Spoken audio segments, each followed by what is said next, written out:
Buenas tardes. Today is the 28th of April and we are on the road and you're looking at a place called DQ, Dairy Queen, what they were originally started with, but now they're called DQ for a long time.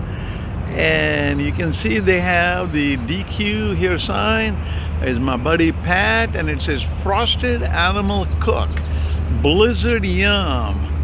And I'm just about to show you the Blizzard cup.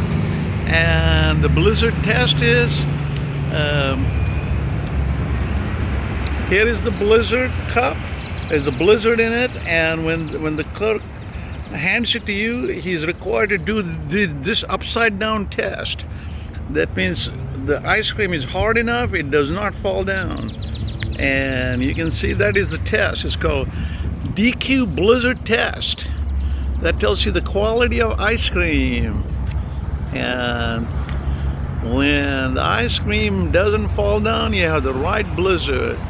And my favorite is M&M and Oreo cookies, and I had an M&M today. So made my day that I had a Blizzard from Dairy Queen or DQ, and he did an upside down test, and wonderful, great trip. Muchas gracias, Señor Pat. Muchas gracias. And hasta luego.